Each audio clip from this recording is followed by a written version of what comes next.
By viewer request, I'm gonna do a finish using my favorite color palette. Can you guess what that is? Stay tuned and enjoy the video. Hey guys, I'm Rhonda Dracoulis with RK3 Designs. Today, we're gonna take this little table that we made out of MDF. We do have a video that shows the entire process on how we made this and did the rock edges. We're gonna use some of my favorite color palette today. And of course, if you know me, you know that's turquoise. So most of the colors that we're gonna be using today are from Artist Till Death. I get those colors. Erica and Jeff have a great website. Check it out, Artist Till Death. But we'll be using just resin products, Color Obsession, Color Passion, and then we'll be using some of the color micas that I sell from Stone Coat Countertop. Also, we'll be bringing in a little bit of spray paint. Okay, so what we're gonna do first is we're gonna create an edge that has some depth. And these colors aren't gonna bounce out once the epoxy rolls over, but it's gonna give just a little bit of illusion if you do see through the epoxy, because your epoxy is gonna be really thin on your edges. So this is just gonna kind of give layers of depth. We're gonna start off with Espresso. And because my rock edge has some really low areas in it, that's what I want to be the darkest. So I'm just gonna come in here and spray. I'm not really worried about overspray on the top, kind of patting it in, just using my hands, really getting it in those low areas.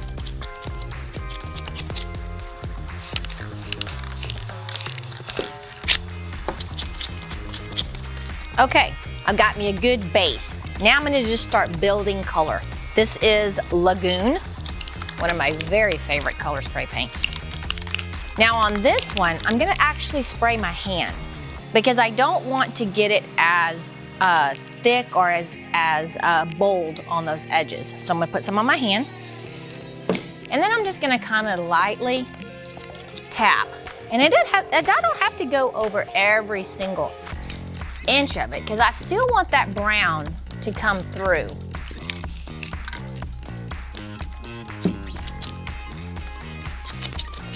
I'm really not worried about anything that I get on the surface because I know my epoxy is going to be very opaque and you'll never see that.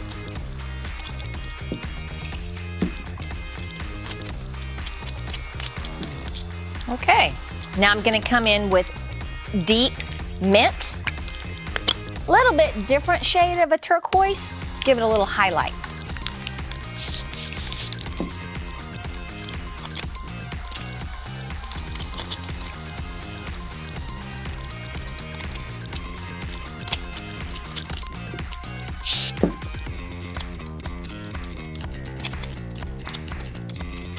I really love this color, but if you do it and you decide that maybe you want to lighten it up a bit, you can always come back in with white, because that's what I've prepped my table with, is the Stone Coat Countertop white undercoating.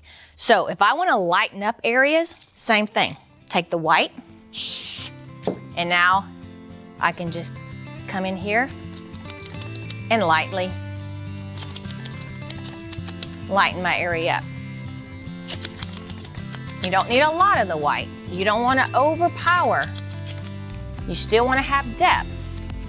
Anything on the top, if you want to cover anything up, now's the time to do it. And I just want a little bit of lightness, not a lot. Some areas more, some areas light. And remember, don't fall in love with this because this is all going to be background. You're not really gonna see this a lot. This is just going to help build depth.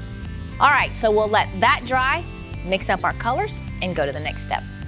Because this is a melded marble technique, we're gonna have more product on the surface. We're gonna be going with 6 ounces per square foot instead of our normal 3 ounces per square foot. The reason we do this, we want that epoxy to be thickening up as it sits on the surface. That way our design is going to stay. Once we pull the tape, the epoxy will flow over the edges, it'll be nice and thick, and we'll get a really pretty edge. Now, because we have a rock edge, we're gonna have to use 2 strips of tape. Our first tape will start in the middle of our edge and go up, leaving about 1/2 inch exposed to the top. Press it down into all the grooves so that we don't get any leaks. Our second strip we'll place in the middle of the edge and we'll fold it down underneath the table. This will really give us a good bond and we won't lose any of our epoxy. Okay, so we're gonna start mixing our colors. Most of the colors that I'm using are a paste or a dye, except one of them is going to be a mica powder. The easiest way to mix up a mica powder is to take your colorant and instead of just pouring the epoxy now into your cup, which is gonna cause the mica powders to get stuck down in this little void at the bottom of your cup, you can create what's called a slurry. Take your isopropyl alcohol, this is 91%, and just kind of make a little bit of a paste. You don't want it to be super runny. Just mix up your mica powders before you pour in the epoxy.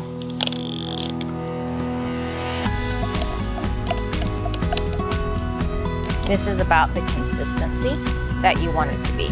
It'll just really help mix it up and you won't get those little starburst or those little fish eyes. So we're gonna come in now with our white. This is Color Obsession Snow White. Really a pretty white. I'm mixing up my colors so that they're very opaque. I don't want to be able to see through them. So as I mix, I pay attention to the consistency and make sure that I can't see wood grain through the epoxy. The Alumalite Opaque Brown is by far one of my very favorite browns. And the reason I like it is it's buildable, and I'll show you. With just 1 drop, I can create a beautiful transparent brown that you can see through. But just by adding a couple more drops, I can build a really deep, rich chocolate brown. Mint, this is Color Passion. And like I said, you can get all of these colors from Artist Till Death. They're very highly pigmented, they won't fade, and they're super easy to mix. Like I said, this is one of my very favorite color palettes. Now this is a new color. It's actually named after Jeff. It's a Color Passion, and it's called Thornton Shimmer. Ooh, love this new color. Unbelievable, look at that color. Wow. One of my very favorite colors. All right, so this is my bright blue-green, and you can see how easy that mixed up once we made a slurry. All right, so now I want to try something. I really want, as all of these colors meld and fight against each other, I do want to get some really cool cells. So I'm taking clear gloss spray paint, and I'm going to put it into clear epoxy. That's just going to kind of help bring in an element that's going to kind of cause all these mediums to fight and get real creative. All right, so I'm going to stir that up. Now you don't want to put too much. You don't want it to be super runny. Now on my copper is going to be a highlight color. I don't want a lot of copper. And this is a beautiful copper by Just Resin. It's going to have a tendency to kind of want to sit on top of the epoxy and create a really pretty accent color. Ooh, that's pretty. And then we always have to add a little bling. This is our bronze glitter. I sell this on my website.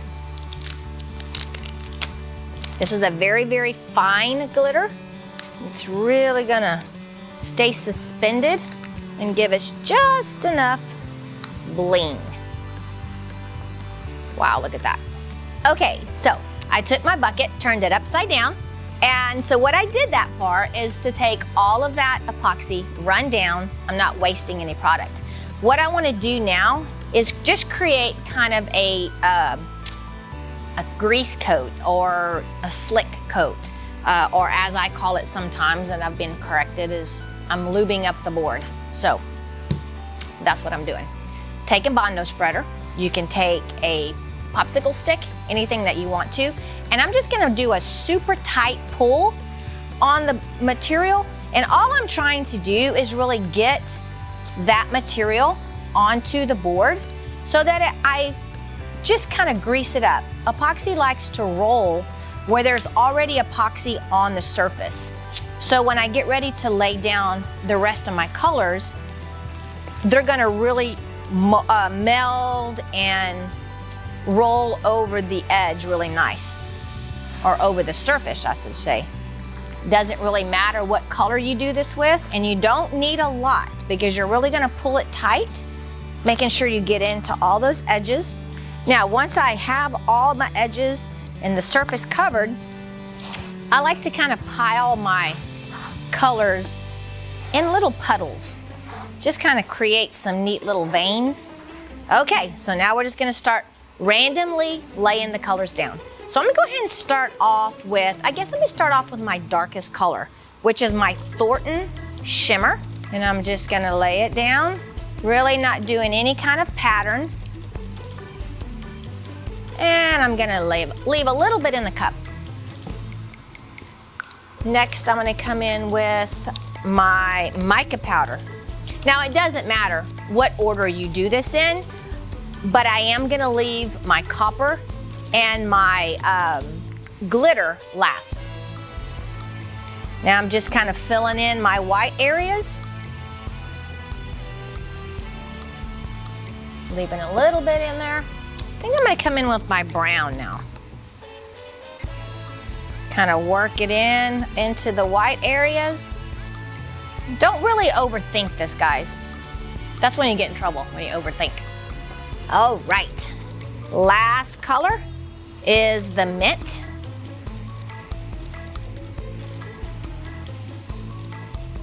Now I'm coming in with a clear, my last color until we start melding. And clear, I'm just gonna kind of get as much as I can all over the board. Take your Bondo spreader, hold it with 2 fingers, not like this, because we don't want to push. We just want to skip trowel over the top. So we're just gonna start melding those colors together very lightly. And I'm only gonna go over an area one time.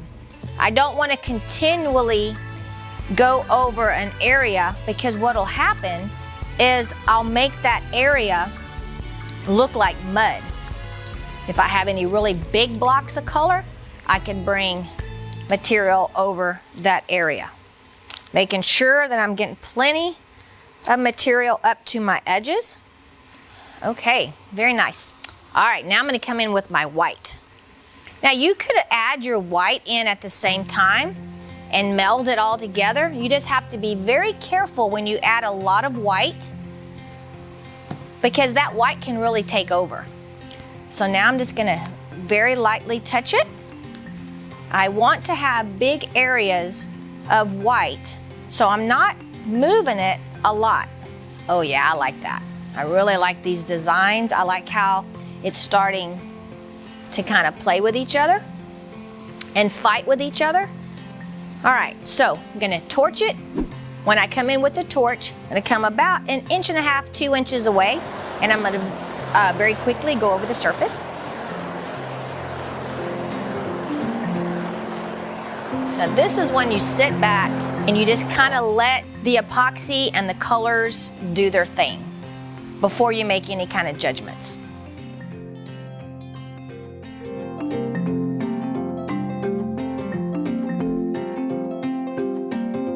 Love this. All right, now we're gonna get artistic with our copper. And I'm gonna just start kind of randomly laying down some very thin veins. I don't want this copper to take over. I don't think I'm gonna meld it. I think I'm gonna just leave it, and as I get ready to tilt it, let's see what happens. I do actually want a little bit bolder color here. maybe a bigger line that runs across the whole table. I'm going to come back over it, and then I'm going to spread out.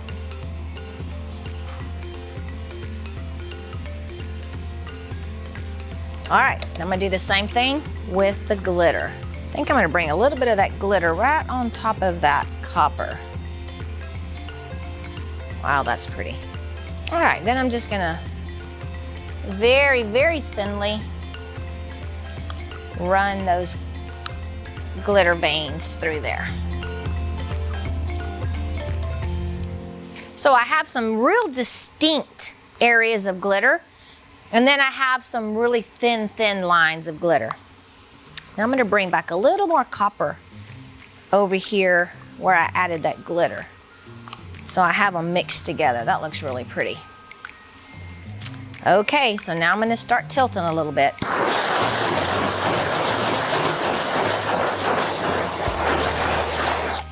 Now, if you're doing this on a surface where you can't tilt and you can't manipulate it, don't do it on your sample board. Make sure that whatever you do as a sample, make sure you can recreate it on your actual piece. If you can't do a tilting, it's okay. All you have to do is torch your material. It's eventually going to level out. But I have the ability to tilt, and so I'm gonna tilt it just a little bit, not fast. I just wanna get a little bit of movement so it makes these veins look really cool. You don't wanna tilt too fast because you'll create what I call little fingers in the epoxy where it runs too fast. This is a really fun technique if you're trying to do maybe a theme of school colors or grab certain colors in a room and you want this to be the accent. And if you don't have the ability, like I said, don't worry, just heat it up a little bit and the epoxy is going to self-level. Okay. So I'm checking my edges, make sure I don't have any areas where there's surface tension, where my epoxy hasn't covered all of the area. And now I think I'm just gonna hang out for an hour or so, let these colors meld, and then I'll come back and pull the tape. Okay, so our table has been sitting for almost an hour and a half. It's about 74 degrees in here. So what's happening is the epoxy's starting to thicken up. And the way that I check and see where I'm at as far as the stage of the epoxy is I see that I have some drips here. I can kind of touch those drips and I can see how they're starting to be really stringy. And that's the stage that I want the epoxy to be in. All right, so we're gonna pull the tape. And when I pull down so that the epoxy will start to run down, but you wanna make sure you're pulling both of the tape at the same time. And you can see how that epoxy is just starting to nice and slowly roll over those edges. All right, so I'm gonna kind of let it move a little bit on its own. So a lot of times what I'll do is I'll get drips from my table and I'll come in here and I'll pour them on my edge, and it really does make some really pretty edges. I don't really worry about this line because I know the epoxy is gonna continue to run and all of this is gonna fall over the edge. So you can see how it's starting to get really pretty. Now if I see an area that's really dripping a lot and I have a lot of material left, I'll pick up that and I'll put it maybe where I could use a little bit more epoxy. Now, if you see areas that are having a hard time, you can come in here with your stick and just touch it. You can even use your finger and kind of help that epoxy to flow down, because epoxy is going to flow a lot better where there's already epoxy on the surface. So if you help it out a little bit, it'll roll over. Now, I'm not worried about getting it all in these lows because I've still got a flood coat. And I kind of like the way that that looks. It gives it a really cool rock edge look. You can see by putting color on your edges at the beginning how it's kind of playing a part in that finish. And because we put extra material, we use 6 ounces instead of 3 ounces, I have plenty of material to drip over that edge. Now, if you don't tape your edges up and you do this type of technique with that much epoxy on the surface, what'll happen is all of your epoxy will be so fluid that it'll all run off the edges really quickly and you'll lose your design on top. But because we let this set up for an hour and a half or so, everything on top is started to solidify a little bit and it's not gonna move quite as much. I don't wanna hit with a torch unless I absolutely have to, because all that's gonna do is make my epoxy runny and it'll run off my edges. Okay guys, I hope you like this video. This really quick, fun finish with my favorite colors. What we'll do now that we've pulled the tape and it's already dripped over the edge, we'll let this set overnight. Tomorrow we'll come back with a clear flood coat. I'll probably put just a little bit of diamond dust in the clear flood coat. I'll let that dry overnight. Then we're gonna come back with the ultimate top coat to give this a high gloss, high durable finish. Check out our video where I show you guys how to apply the ultimate top coat in high gloss. If you like this video, give me a thumbs up, click the bell for future notifications, and subscribe to our channel. We're really trying to get our numbers up, guys, and we appreciate everybody that watches our channel and subscribes. All right, all of these products are available either on my website, RK3designs.com, or check out artisttilldeath.com. They have an array of gorgeous colors, so check them out. Use coupon code RK3 for a discount. All right, guys, you know the routine. Remember, until next time, don't be scared, move forward, and be creative.